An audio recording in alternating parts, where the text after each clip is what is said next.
What it do, people? It's your boy Dre Day every day. And today, I'm a little late with this, but I'm gonna give you my opinion on the DualSense Edge from Sony. Now, off top, you probably seen this in other videos, out the box, you get these two pedal back handles. I actually use this is where the two button, the little flaps, I use those. And then you get this right here, the locking mechanism. I don't really have a purpose for it, but the cool thing about it is, oh yeah, you get I believe that's a 10-foot cord and it's a braided cable. And then you get the changeable button pieces. And you see, these are the thumbsticks they started using like with the PS4. Damn, that's dusty. I need to clean that shit. Nobody plays PS4 no more. No. And then for the PS5, but I've always liked the rounded off ones, like from the PS3. So I got the PS5 controller with the PS3, PS2, PS1 thumbsticks. And if you didn't remember, here they are on the PS3 controller. That's just my personal preference. That makes the joystick perfect. And these are taller stick caps. I like the regular height of them. I'm not really too big on the having one taller than the other. And honestly, I got this just to play Modern Warfare 2 because I've been playing a lot of that. And honestly, with the button configurations, this joint, it does a good job of, like, if you like the PS5 controller, this just feels like you have a regular PS5 controller in your hand. It has a little bit more weight, and then you have these, and you could actually remove these if you don't want it. I can honestly say that with these back buttons, I really don't even use them. Honestly, the selling point for me is this, especially thinking about Call of Duty. These switches here, being able to change when the button press registers, like pushing it all the way up to the top gives it just a regular trigger. You want a half trigger, you put it in a second. Then you want it to be like what do you call it, like a hair trigger. You do that, and this is exactly what I use. I use it on both sides. And for me, I think this is a game changer, especially playing like I said, playing Call of Duty specifically. And if you're one of those players that not necessarily camp when you're running around, and when you come around the corner and you see somebody and you're like, bam, like as soon as you see them, this right here versus somebody that sees you, them having to go all the way in, that saves you like a split second. And anybody that plays Call of Duty knows that a split second matters. That's the whole reason why, mapping like your square and your X back to the back to keep your thumbs engaged on the sticks. That's definitely a strategy. But for some reason, I'm good with taking and I don't know if it's just because I've played it so long without using it, but yeah, when I'm playing, I never end up using these. I've tried the pedals. I've tried these.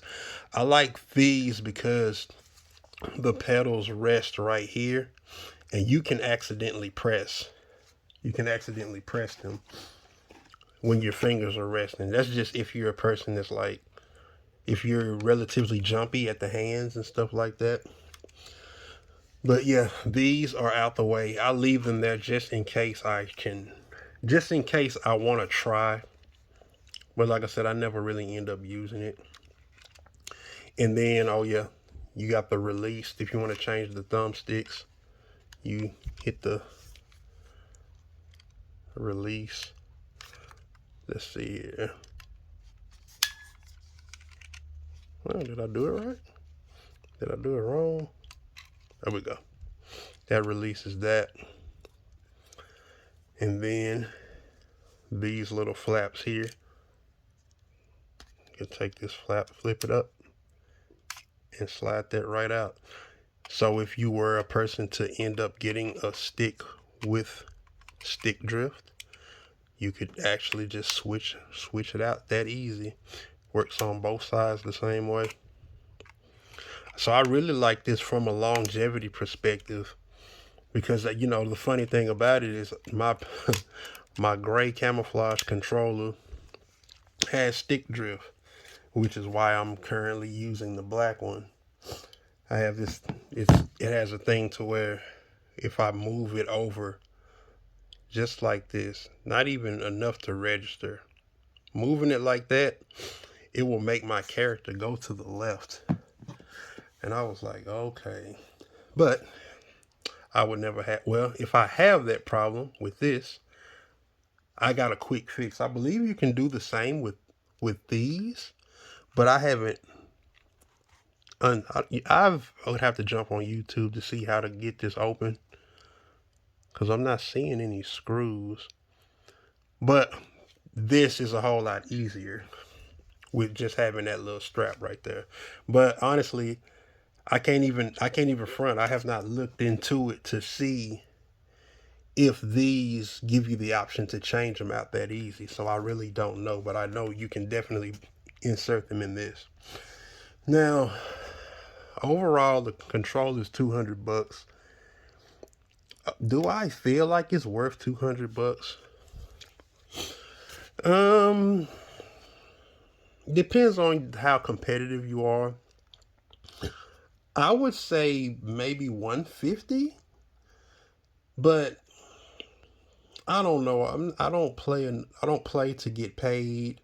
I really play for fun, and for me, just like I said, this doesn't really feel like I have a different kind of. Because that's one thing I know that I don't like. I don't like the controllers that have advancements, but it doesn't feel like the traditional controller of the system you're playing on. This is exactly a PS5 DualSense controller. You just have all of the bells and whistles.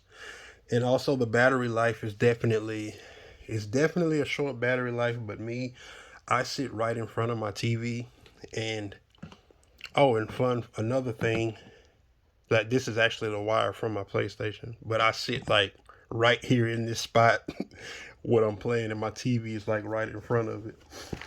But even with the regular cable, not even necessarily the braided, you can use this. I forgot to mention this. You can use the regular wired PlayStation controller cord cable and use this with it.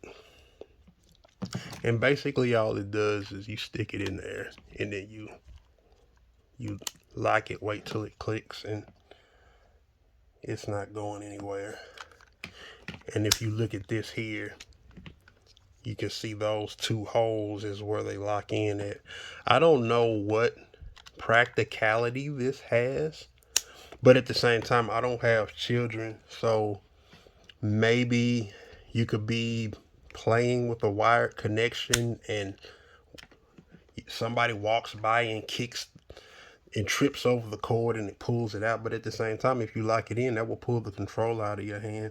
I don't really understand the practicality of this, but it's there. But yeah, I would say like 150, but 200, that's like damn near half the price of the PS5. I don't know. I can't say if you should get it or not. It depends on how your finances are, how you feel about having a controller. And if you're good without it, this can definitely make you better. If you're getting in a league to get paid, I would definitely say get this. Or if you just want to get a little bit of a competitive edge, like this, for me, this hair trigger is just a game changer. They have the configuration of the stick sensitivity. I've toyed with it. I can't see a real difference. But all in all, I'm not upset. I'm not upset. Like I'm happy with my $200 spent. It helps me. It's been like I said, when I come around that corner and I'm there right there, and bam, bam. I have not been beaten on a quick draw yet. So yeah, I like it. The $200, well, I spent it on credit. If you spending it on liquid, I probably wouldn't have bought this shit either.